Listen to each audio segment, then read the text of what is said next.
Welcome to the Primal Endurance Podcast, where we shake up the status quo of ineffective conventional endurance training. Enjoy an assortment of expert guests, where we cut to the chase and give you the unfiltered scoop on what it takes to go long, have fun, and stay healthy. And now, here's your host, Brad Kearns. Okay, that last show was pretty heavy stuff. That's why we cut it off short, because there's so much to think about in a short time. Yeah. And now here we are at part 2 of the Lindsay Taylor Get Inside Your Head and Stay There podcast, Primal Endurance podcast. Yeah. And I want to pick up some of those themes where we left off: goal setting, disciplining yourself to maintain that maximum aerobic heart rate, why it's so difficult. You know, it's really normal for athletes in any sport or whatever to have a lot of the fulfillment aspect of the training be about speed, or, you know, if you're a lifter, like how much you can lift. I don't have any strength, so I don't know anything about that. But like, you know, if it's about powerlifting or CrossFit, you know, how many whatevers you can do. That, because those are tangible goals, right? If you do X and your watch says Y, then you have won the day. Like, you have been successful. Yeah. And a lot of training programs are about that, you know? Get to this zone heart rate and do X miles in this amount of time and do your speed work at the, you know, and it's really, so it's totally normal that people would have those goals. But with this kind of, what you can do if you're doing something like MAF, is you can start to kind of change your perceptions or your attitudes about what you want to get out of your sessions, right? So freeing yourself from being tied to your watch, say, allows other important aspects to come in. So I have always liked running, but I more liked the after part of the running, right? Like, I didn't like the getting up.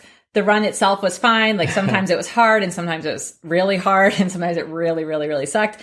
And then, but I really liked afterwards having run. But now I find the actual process much more enjoyable because I'm not constantly checking, you know, I'm not tied to, and there's no, if I complete the run and if I keep my heart rate down, then that has been a successful run. And keeping your heart rate down, if you're willing to walk or whatever, is a pretty low ask, really, you know, as opposed to, you know, pushing myself when I don't feel like it to get under X minutes per mile is much harder. Much harder. It is harder. Yeah. And so I found myself to be much more motivated in my training. During the sessions. Yeah. It is hard. It's definitely hard, but I do hard feel to like discipline. It's hard to discipline. It's hard to feel like you are moving forward when you are literally walking forward, you know?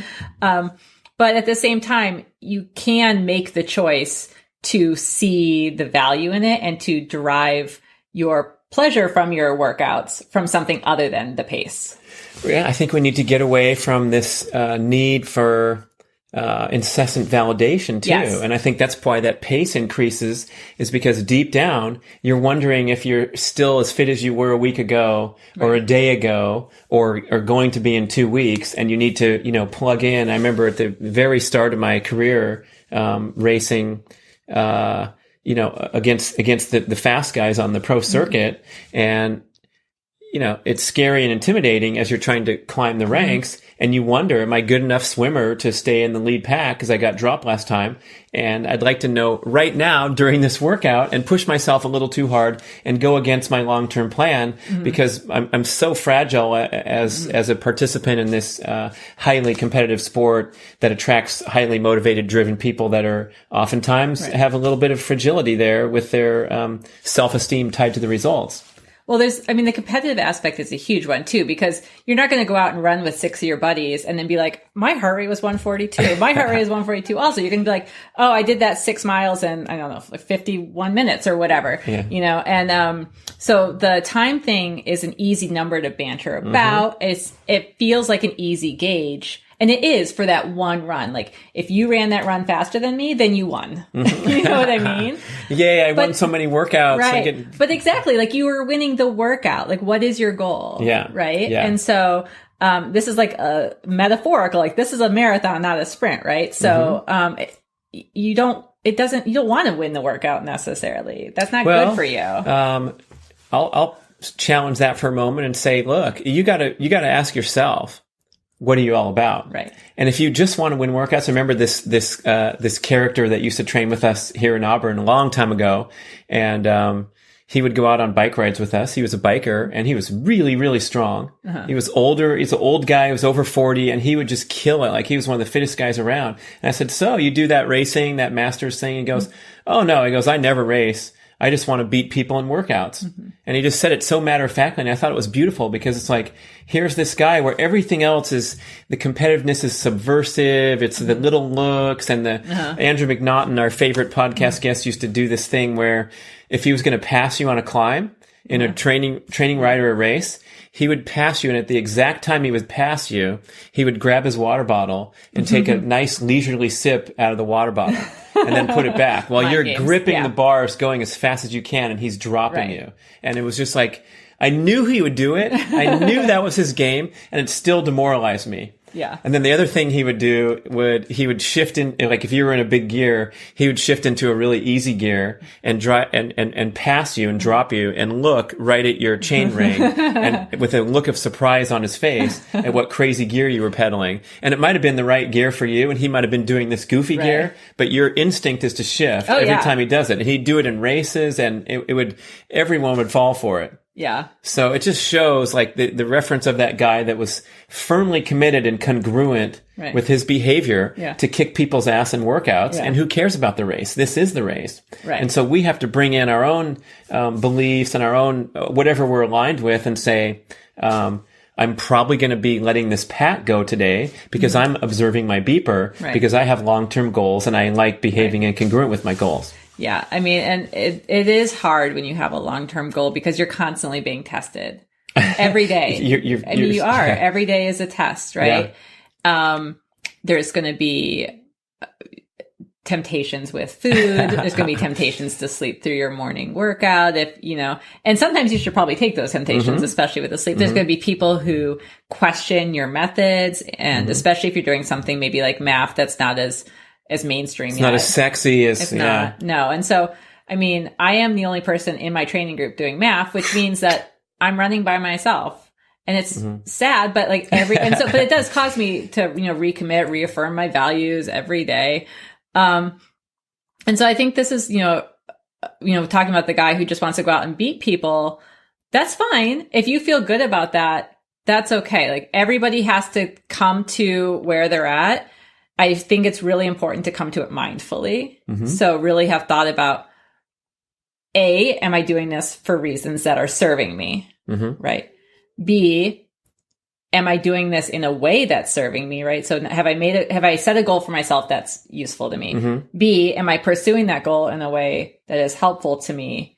And then I think it's useful to do kind of even more self-exploration and say, okay, like, do I have little skeletons in my closet? Are there little nags? Like, do I know, like, if I'm being really honest with myself, and to work on those things? Cause I don't think, Mark is big on this, that your goal should be about personal growth, right? That you should, if you're not growing and moving forward as a person, if it's not bringing meaning to your life, then it's not worth doing. And, maybe if you're elite and you're getting paid and you're getting sponsorship deals and this is your career, that's not a concern for you. But for someone like me, who's not getting paid, who is taking time to train when I have other things in my life, like children and a job, and a group of friends and whatever, am I doing something that is moving me forward? In a way that's moving me forward.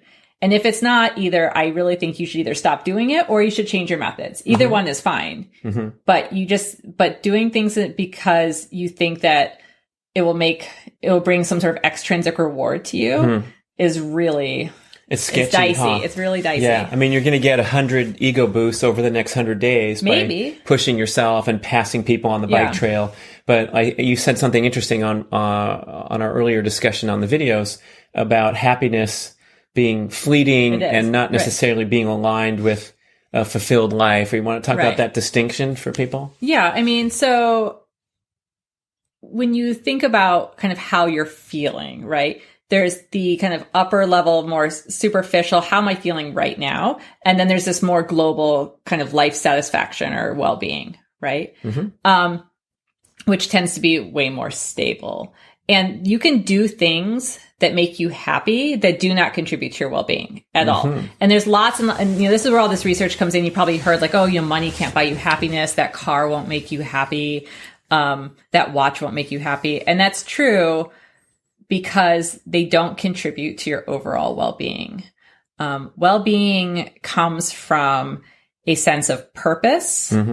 It comes from a sense of mastery, which basically means essentially a sense of control. If you're driving a car, stop, pull over, and take notes. Right. So it comes from sense of purpose, mastery, personal growth. So you have to, in order to kind of maintain a sense of well-being, you kind of have to feel like you're moving forward.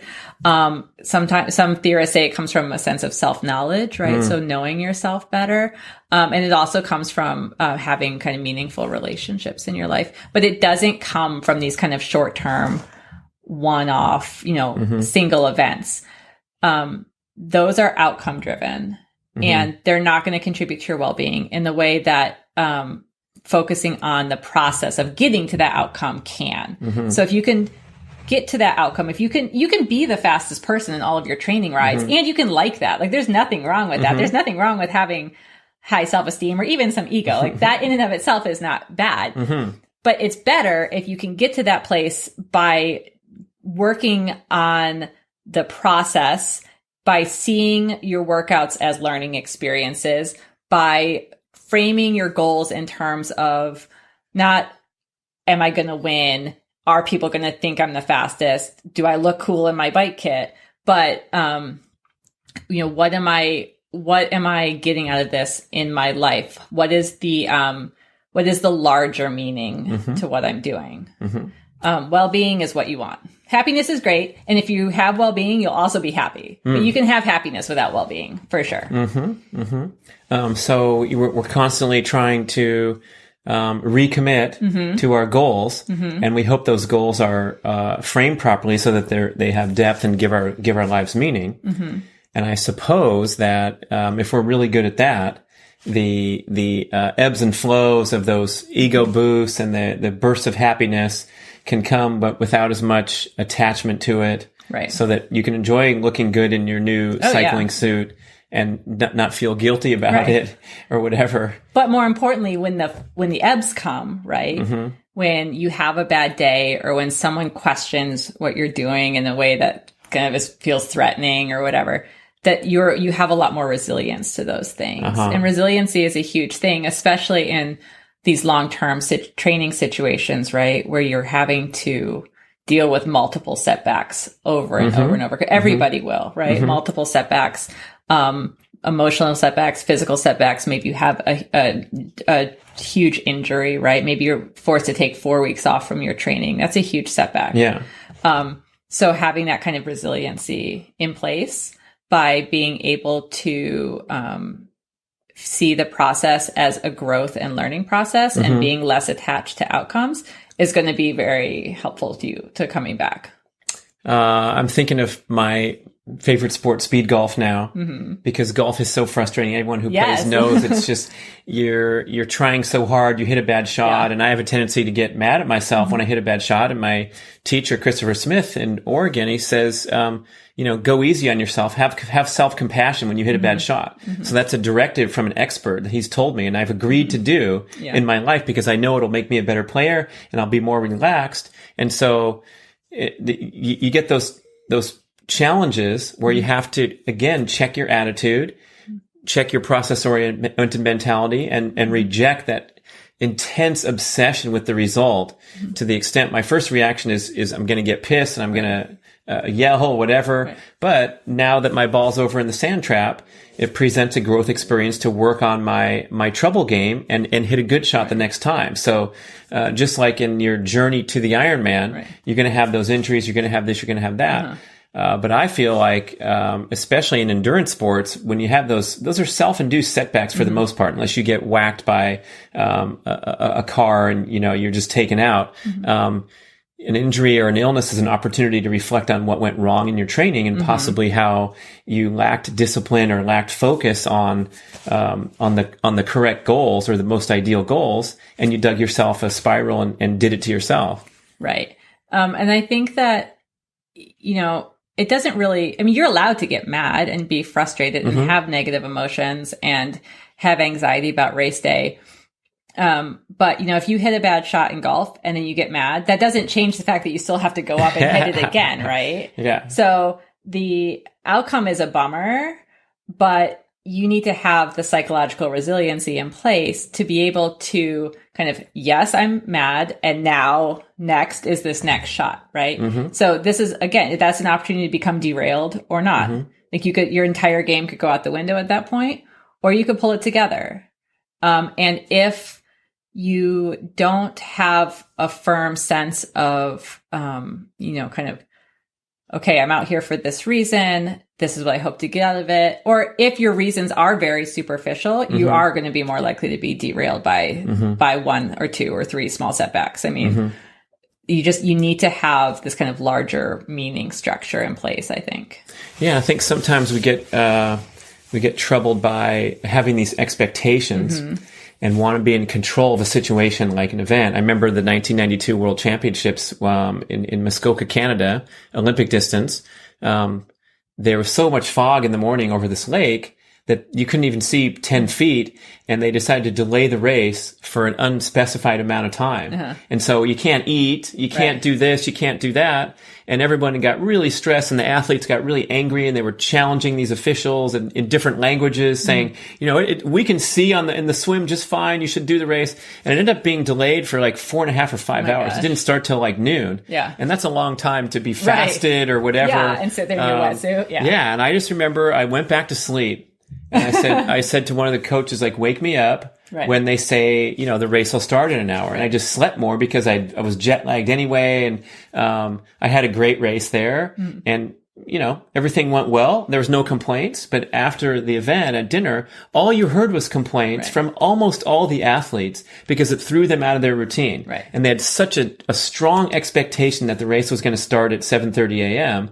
that it completely blew their world out. Right. And it's an example of like a training ride where you get a flat tire, you get lost and you go further than you hoped or shorter than you hoped, or the rain came and soaked you. And it's like, if those things can be all seen as growth experiences, learning opportunities, a chance to laugh at yourself and how serious you are, it seems like your path will be more graceful and less stressful than the average person who's trying to have this sense of control over everything, because that's how you succeed. Right.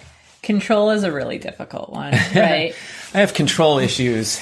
Yeah. Well, it's hard. It's really difficult for I'd me. like to control my heart rate, right? Right, and I can't. And just in general, there are a million things I couldn't control that my kids brought all these germs home. That reminds me of a joke. Ready? I feel like I have to laugh now. Okay, go. Knock, knock. Who's there? Control freak. Now you say control freak who? Oh my God. I feel like we should go. Oh my God. Okay. Now I don't even know what I was saying. Okay. Control. Anyway. So yeah, there's so much in endurance sports you can't control. So my husband and I went and we ran the Great Wall China Marathon in May. And that was amazing. And we loved everything about it, but it was not a super tightly run ship. The people who ran it were great and super nice, but we were told that it was going to be fully supported. And we didn't see a GU station until mile 18. Now we weren't planning on using the GU. I had my little backpack with our little food, our little stuff in it. But there was a couple in front of us who was fully dependent on that GU, who thought they were going to be using it. And when we got to the GU station at mile 18, guess what? No GU, just a sign that said GU, but no actual GU. And these people lost their minds. Oh, they freaked out. And it's like, okay, yeah, that's upsetting. It's burning more calories to freak out, though. That's true. It's true. But that, control is very hard to give up. But there are things you can control. Like you can't control the weather. You can't control some injuries. You can't control flat tires. You can't control the water temperature, whatever. But you very much can control the mindset you bring to any of your training sessions. And that doesn't mean it's easy. Like saying that you can control it doesn't mean it's easy. Some of these things are very hard, but you absolutely can control the mindset you bring to it. You can control the degree to which you choose to try to identify and internalize these goals. So goals that are extrinsic, right, that depend on feedback or rewards from other people can still be meaningful to the self, right? So you can choose to internalize the goal and make it personally meaningful. Like I chose to do with the math stuff, right? And those things, again, will make you more resilient in the face of these unexpected hang-ups, these, weather delays, these flat tires. Right, because it doesn't matter. I mean, my main goal was to do the best I could. Right, that was your mindset. That was, and if the race isn't starting at 8, I'm not going to start swimming by myself. I'm going to wait till the race starts. So I don't care. Right. It has nothing to do with.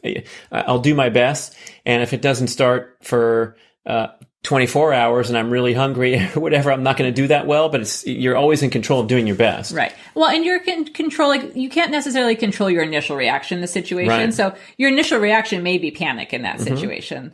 Last year, Ironman Tahoe. Bears came overnight and ate people's gear bags. So people, I didn't know that. People showed up. What an excuse! Yeah, I was doing well until mile 18, then I dropped out because I didn't have my gear bag. Well, where was it? Yeah, it was a bear ate it. So they set up T1 on the beach, right? And so people put all their bike food, and bears came down and ate people's food off their bikes. Yes. Right off the bikes, or just the bags on the ground. My God. So, yeah, I mean, people. I heard. I was not there. I was there at the finish line later. I heard people were freaking out, and yeah, like that's really upsetting to train for 6 months, have your plan in place, show up, and a bear ate all my food. There's all this hair on your energy bar that you peeled onto your top tube. I mean, at least they didn't chew off your tire, right? Yeah. So the initial reaction to situations is kind of automatic, right? But then after you have this initial reaction, this is where the psychology kicks in, right? This is where it's time to reappraise. So, and this is, where your personal control processes do come in. So yeah, like I acknowledge that sucks. Like a bear ate my food. This is going to change my day significantly, possibly, that's it. Okay.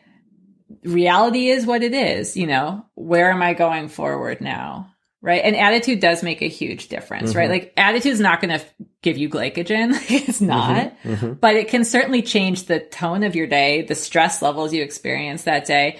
And, not all choices are easy ones, right? So you may have to choose like, yeah, I thought I could podium today and maybe I can't or whatever. Like those are difficult, or maybe I have to drop out of this race. If I show up to race day and I'm really sick, maybe I can't race today, the Rio Olympic athletes were facing this. Like, this water is probably going to make me incredibly sick. Do I race or do I not race? Right, yeah.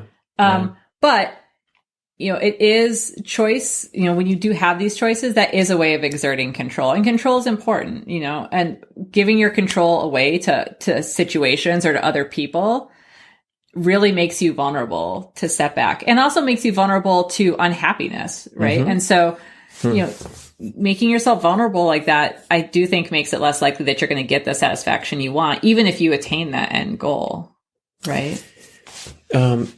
So back to that, let's close with this issue about monitoring your aerobic heart rate from what you just said of giving up control. Yeah. It seems to me that you're giving up control to either your ego or your training partners that are causing you to go too fast or something. Right. But it's an example of giving up control where you actually have control. It's so easy to slow down and observe that, but somehow we're unwilling to. I think it's because you have tied up the value of your workout in the time, right? I mean, so yeah, absolutely slowing down is a choice. Why isn't everyone making that choice, right? There's a couple issues. One, it may just be because they genuinely don't see the value of that choice. And, if this is something, right, if this is something you want to pursue, then, educating yourself, giving yourself the knowledge will then empower you to make that choice. Right. So so knowledge and empowerment is a huge one. Okay. But then beyond that, it's mostly ego, right? So what you have to do is really think about or work on making the pros of this plan, doing a MAF heart rate workout, more than the pros of the other plan, right? So what is it that you get out of going fast? Like, what is it? You get a chemical buzz. You get a chemical buzz. You get an ego boost. You get that social dynamic where you assert your superiority over someone. Right. And I think you also get a sense of accomplishment that you did work that day. Right. Maybe to balance your sedentary life or just to, feel accomplished because you're so used to checking off boxes. Right. And all those things are valid. Right. They're important. So you need to process that. Okay, what do I get out of this, right? Yeah. Okay, well, what can I potentially get out of the other one? Well, I don't get the adrenaline buzz maybe, but I'm also not exhausted. I'm not completely burned out. You get to wake up the next morning feeling normal. Yeah. Right. One of my training partners she's the other person I know who's doing MAF right now. Last year when she was training, she'll tell you she was a mess, just a mess. Like she would train and then she would lay on the couch and then she would go to bed. She was just broken down. This year, training for an Ironman last year and this year, so same distance, energy. She's a teacher, so she does not have time to, have energy. She does not have naps scheduled during her day. Feels so much better. Well, the value of that for her in terms of her lifestyle and her well-being is much greater than the adrenaline buzz, right? But you have to process this. Like, okay, this is better for me. You have to let some stuff go, like the ego stuff. Again, that's a choice. And it's a choice you may have to, again, keep making over and over. Like, okay, it's okay that I wasn't the fastest today. I love a good mantra. So maybe you have a mantra in your head that you say. Surrounding yourself by like-minded individuals is a big one. So, it's so easy now with the internet. So even if you don't know people who are training with you, just hop on, find anyone else going slow like me heading to Arizona. Yeah. Yeah. I mean, but surrounding yourself with like-minded individuals both increases the educational component of it for you. So it kind of reinforces the learning and helps you recommit to the goal. Like, yes, this is why I'm doing it. This is healthier for me. This is better for me. It also, people who are facing the same challenges as you can give you tips for resilience. It also fulfills your need to have relationships and belongingness. So finding like-minded individuals can really help. But really what it comes down to every day is just making a choice to do this and then to consciously think about the value, how it fits into your life, how it contributes to your overall well-being, and just also accept that there are going to be days that are really hard. And those don't have to be the end of your training. But practicing acceptance is also a really big part of endurance training. Okay, more fun stuff to think about. Thank you so much, Lindsay Taylor, for spending the time with us. Again, we're going to ask you to submit your questions to primalblueprint.com/endurance. If you have some particular psychological oriented ones, we're going to tackle those. We're going to do a new show. So any kind of questions you like. Also, don't forget to leave us a review at iTunes or wherever you listen to podcasts. We really appreciate it. Thank you for listening and watching to the Primal Endurance Podcast. This is your host, Brad Kearns. Have a great day. Slow down. Enjoy your training. Man, just trust it. Just let it go. Let it go. Let it go. Whatever it comes, whatever goes. Let it go. Dun, dun, dun, dun, dun, dun. Hi, folks. Mark Sisson here, and I'd like to tell you about my biggest undertaking yet, the Primal Health Coach Program. My mission is to create a global network of primal health coaches to help transform the health and consciousness of our communities into ones of optimal wellness and happiness. Becoming a primal health coach empowers you to take your primal passions to the next level and embark on a career you love, inspiring others to live lives of vitality and lasting wellness. If you dream of a career in health coaching, but have been held back by worries, such as the investment of time and money, then I encourage you to hesitate no longer. Health coaching is the fastest growing specialty in all of coaching. And we've created an online education program that allows you to learn from the comfort of your own home and at your own pace. We also have payment plans available, so you can start immediately for just $1 down. The world needs primal health coaches to provide a blend of ancestral wellness solutions to the modern health crisis. The world needs you. Are you ready to become one of the world's most trusted, experienced, and knowledgeable health coaches? To learn more about this online certification program and to take the first step toward a career you love, visit primalhealthcoach.com and subscribe.